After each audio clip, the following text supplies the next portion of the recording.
Yeah, this next video is the media. Goddamn media is a piece of goddamn work.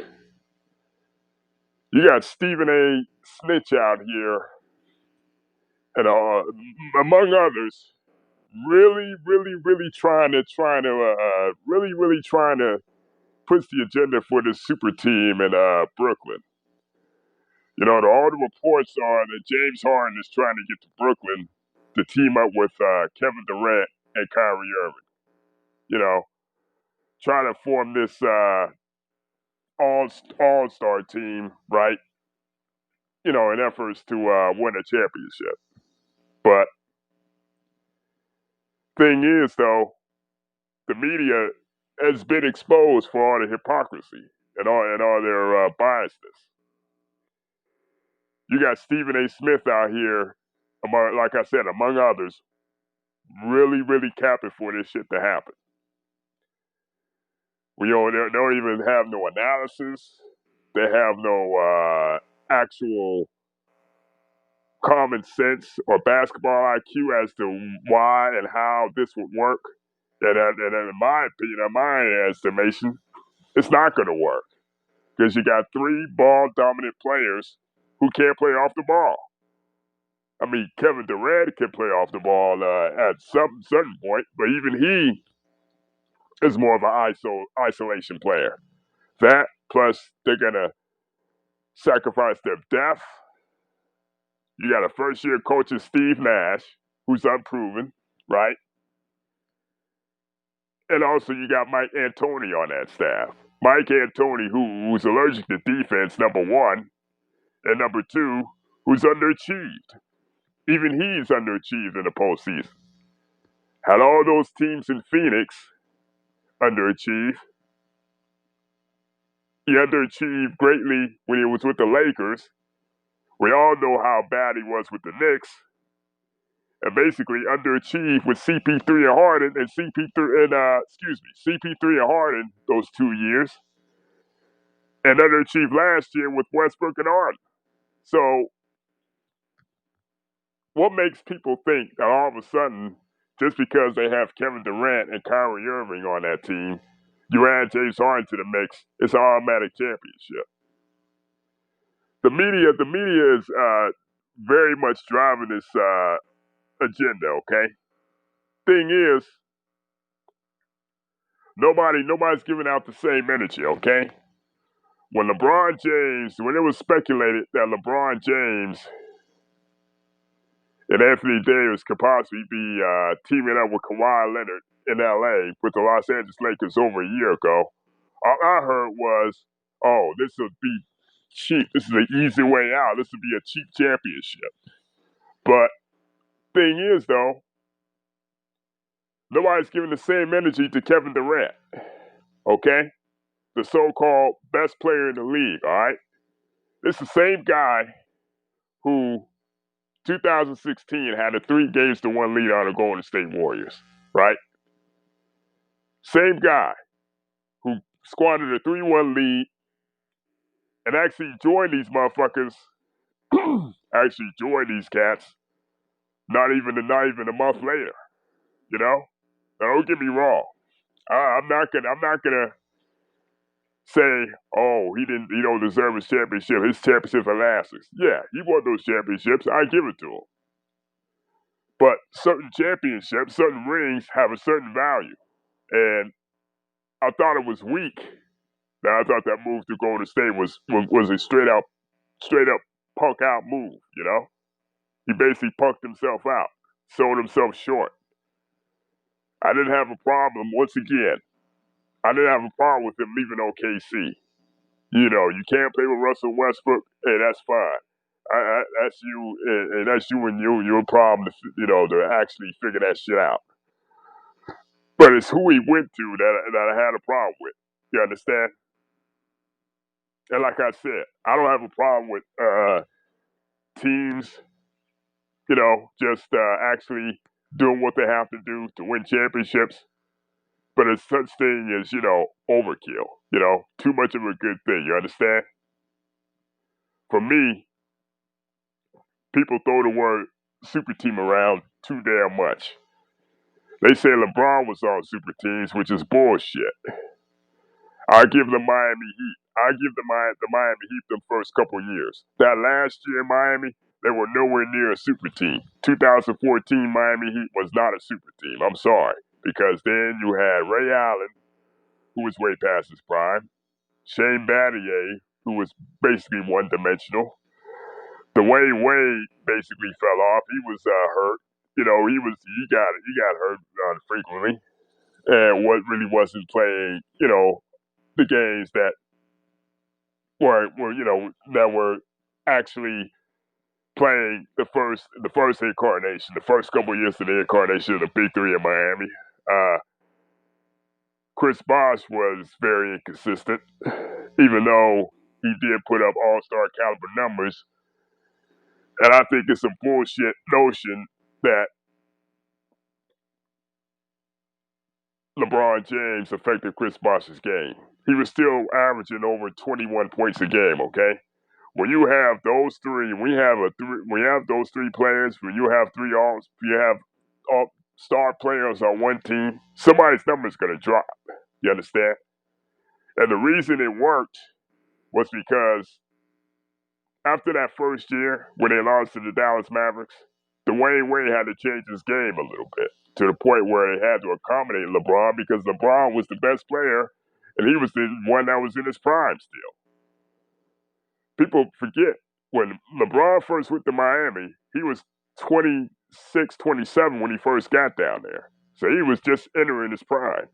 Dwayne Wade was like 29, 30 years old by the time the Big Three had formed. And I think Chris Bosh is like maybe a year and a month older than LeBron. So when you think about it, LeBron was the youngest player of the Big Three. It may not have been that much years, but they were the youngest of the three. And the reason they complemented each other was because Dwayne Wade changed his game, number one. Number two, LeBron's all-around game. And number three, Chris Bosh, his game is different from Dwayne Wade and LeBron James. So that's the reason that worked. And this notion that the Cleveland Cavaliers were a super team and the LA Lakers were a so-called super team is bullshit, okay? Number one, Kyrie Irving wasn't even making the playoffs. He didn't have no big runs in the playoffs prior to LeBron coming back to Cleveland. And when Kevin Love got traded to Cleveland, he couldn't even make the playoffs with the Minnesota Timberwolves. So what success did Kevin Love and Kyrie Irving have prior to LeBron James coming back to Cleveland? It was nothing. They didn't have no kind of postseason success. And the difference between that and Dwayne Wade and Chris Bosh, Dwayne Wade, I'll give you a Miami Heat super team because they had prior success come recently before coming together. So, yeah, that's a super team. But this notion that LeBron was always on super teams is bullshit to me. If you want to, getting back to the gist of the subject, you want to make an argument. Kevin Durant has been on good teams from the jump. When he first came into the outside of maybe that first year in Seattle before he got to OKC, when the team moved to OKC in 2008. Outside of that 1 year, KD has loaded teams from the jump.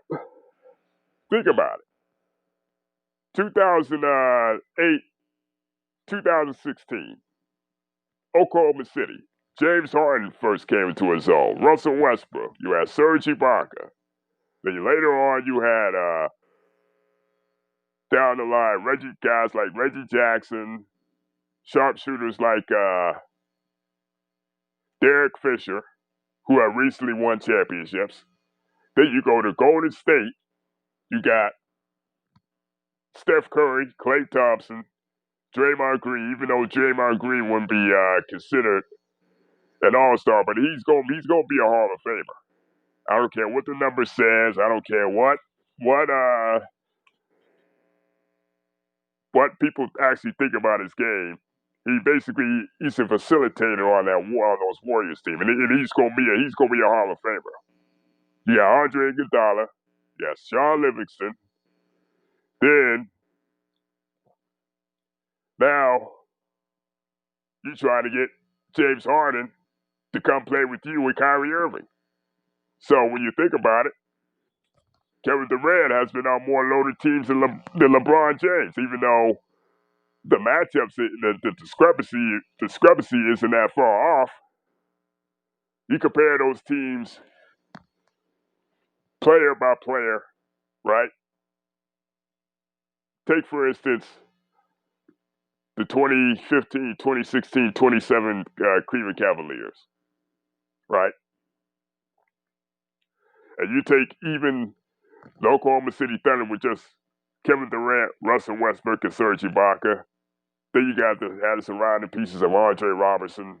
You had the surrounding pieces of other guys, too. That Oklahoma City team, right, were favorites over those Cavs teams. So how was the Cleveland Cavaliers a super team when they weren't even looked at as odds-on favorites to even win championships? Not with Steph and Clay, Draymond, Golden State Warriors around. But getting back to this agenda by the media, especially spearheaded by Stephen A. Smith, this is the same guy.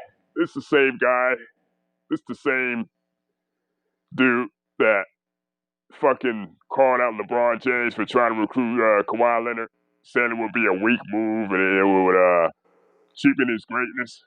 Now, you fast forward to a year later, he's one of the main guys in the media super caping for this super team out here in Brooklyn.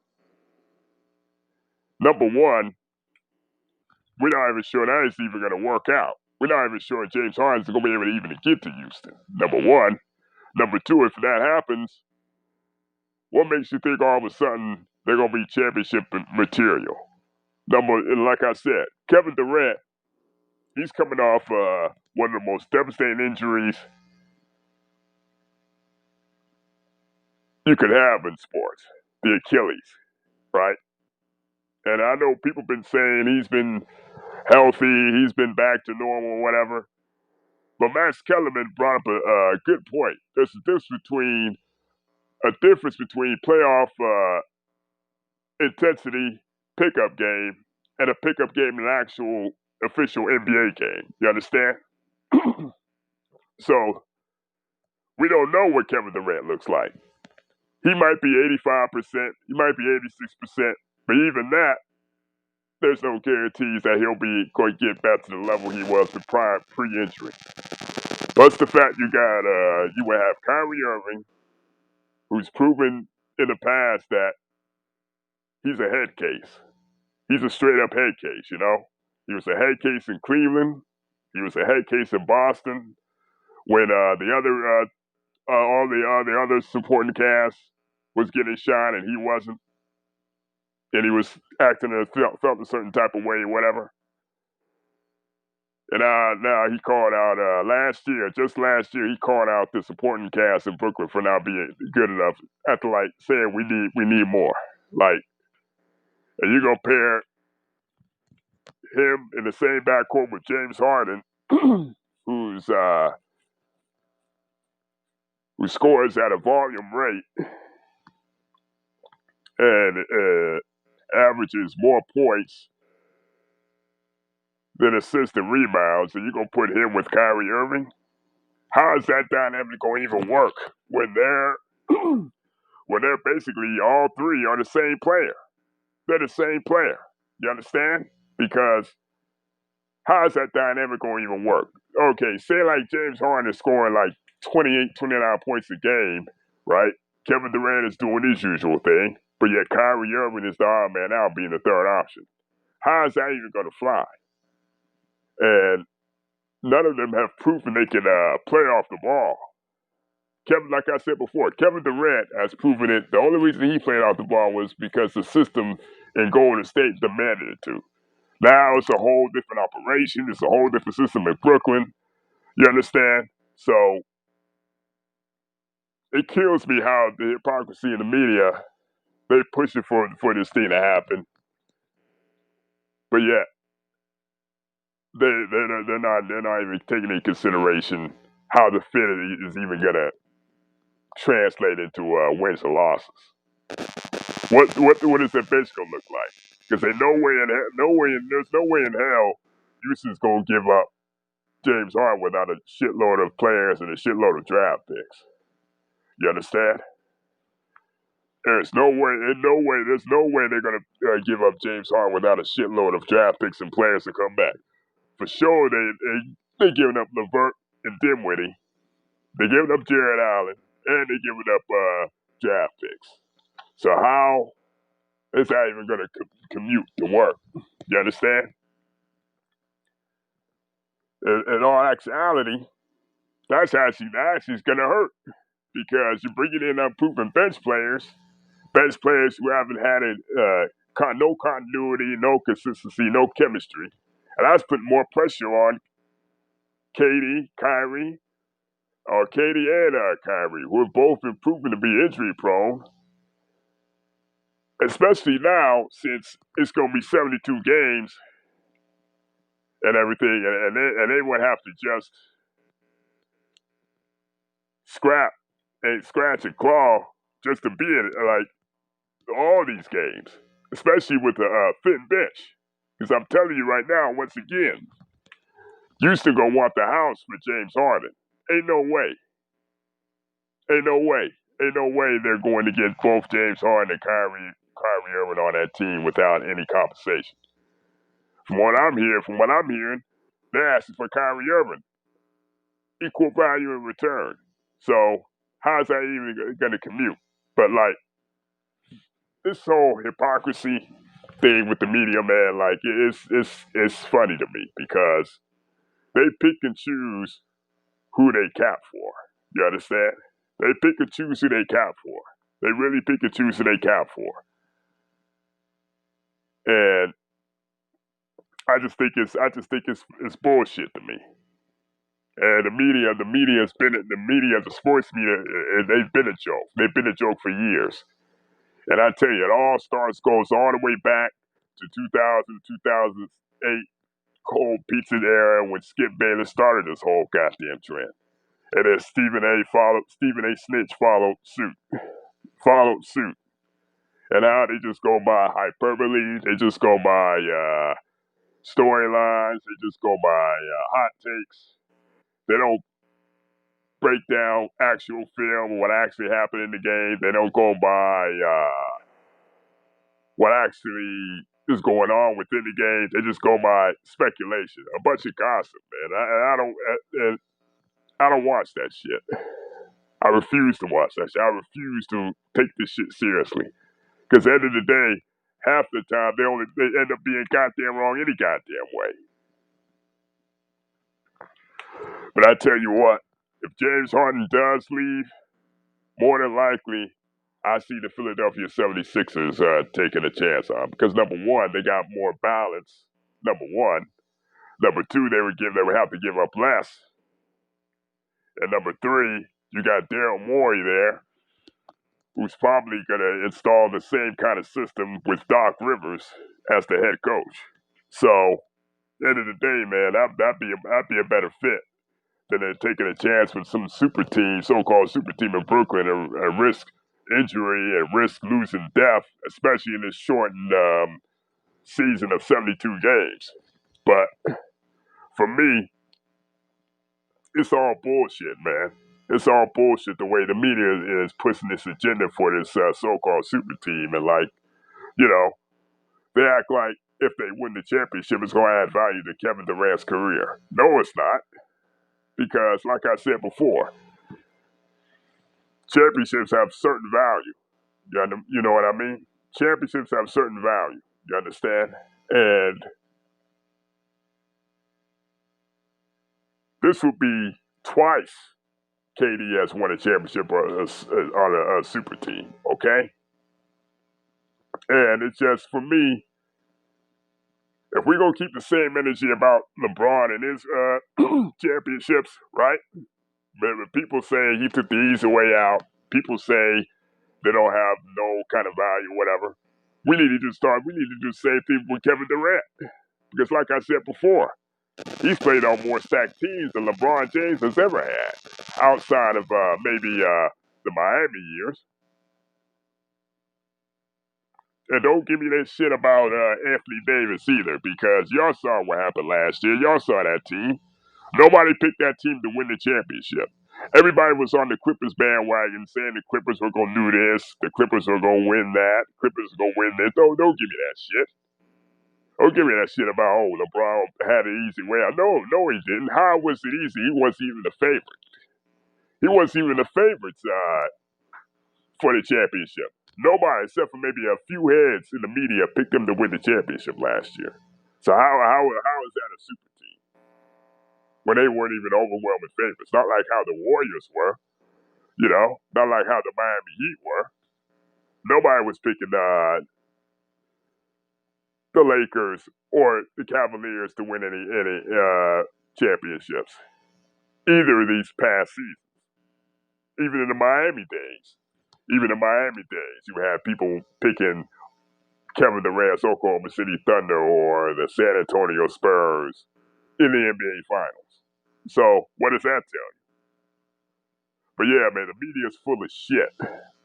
If you ask me, trying to push this agenda to try to push James Harden to Brooklyn so they can get all they dicks hard about this fucking super team in Brooklyn or whatever, man. You know what I mean? But I'm not falling for this shit. You know what I mean? I can see right through them bullshit. Especially people like Stephen A. Smith, fucking goddamn Skip Bayless, who are capping for this shit. People like that. But yeah, whole thing is bullshit to me. Always been bullshit to me. The media is always gonna be on some trash. Media's always gonna be on some garbage for me. That's why I don't I don't trust or listen to any type of sources they have or yada yada. If it ain't coming from AJ Wojnarowski or Shams or Dave McMenamin or anybody else, all that speculation is full of shit to me. So, tell me what y'all think.